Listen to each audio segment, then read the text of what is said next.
Sudah 3 hari sejak dia ditinggalkan oleh teman-temannya di sebuah pulau terpencil. 2 hari yang lalu dia diusir dari kapal pesiar. Untungnya, sebuah tas ransel dibawakan kepadanya. Jadi dia memulai 7 hari bertahan hidup di pulau terpencil itu. Suatu hari, dia menangkap beberapa kepiting besar. Dia melemparkannya ke dalam api, dan memanggangnya untuk bertahan hidup sepanjang hari. Keesokan harinya dia tidak ingin makan kepiting, jadi dia pergi lebih dalam ke hutan bakau. Dia melangkah masuk ke dalam rawa, dan hampir saja terbunuh. Untungnya, dia memanjat sebuah pohon, dan di bawahnya ada sekumpulan ikan. Dia memanfaatkan momen itu, dan menangkap seekor. Dan hiu kepala kepiting, tapal kuda ini berbau seperti air kencing. Dan dia melepaskannya segera, karena dia ingin menangkap sesuatu yang lebih baik. Tapi kemanapun dia pergi, ada kepiting. Dan mereka mencoba menyerangnya. Dan dia sudah makan kepiting selama 2 hari, dan dia membiarkannya pergi. Sungguh sia-sia. Dia berdiri di titik tertinggi di pulau terpencil itu, dan berpikir lama. Dia akhirnya memutuskan untuk mencoba peruntungannya di hutan bakau. Hutan bakau terlihat menakutkan dan menakutkan saat air laut pasang. Dia berani menyelam di bawah air untuk mencari mangsa. Di depannya, segerombolan besar ikan terlihat, tapi tidak ada satupun dari mereka yang dia cari. Jadi dia berenang lebih dalam ke pepohonan. Dia menemukan seekor ikan kerapu. Tapi, dia tidak punya waktu untuk membiarkannya pergi. Dia berbalik dan mencoba untuk menembak ikan itu. Tapi tembakan pertamanya tidak membuahkan hasil.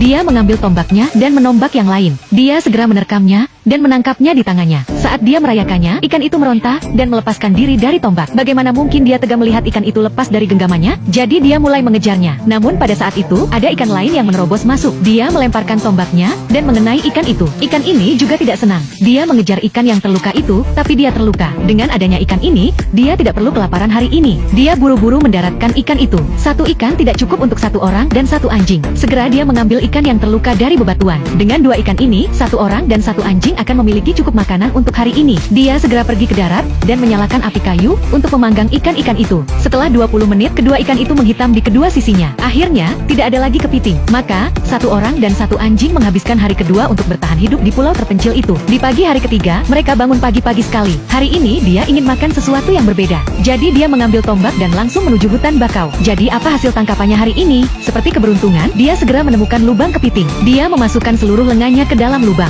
Dia mengambil kepiting besar langsung dari lubang itu. Kepiting ini adalah kepiting berlengan 1, dan dia sudah makan cukup banyak kepiting dalam 2 hari terakhir. Jadi dia mengembalikan kepiting itu lagi. Lalu dia pergi ke tempat yang dangkal, dan dia menemukan sekelompok cumi-cumi berbaris. Akhirnya dia menemukan makan siangnya untuk hari itu. Dengan membidik seekor cumi-cumi, dia menombaknya, dan kemudian dia menangkap 1. Lalu dia merobek kantung tintanya, dan mengeluarkan tintanya. Cumi-cumi pertama. Lalu dia melemparkan tombaknya lagi, dan menjatuhkan cumi-cumi kedua. Lalu dia menerkam dan menangkap cumi-cumi kedua. 2 cumi-cumi itu sudah cukup untuk makan siang. Dia membuat lubang di pasir, dan menyalakan api. Dia memasukkan cumi-cumi yang paling segar ke dalam wajan. Bahan-bahan kelas atas seringkali hanya membutuhkan metode memasak yang paling sederhana. 5 menit kemudian, saya bisa mencium aroma cumi-cumi melalui layar. Seorang pria dan seekor anjing menjalani kehidupan yang kita semua inginkan di pulau terpencil ini. Jika Anda menyukai videonya, kami akan melakukannya lagi besok.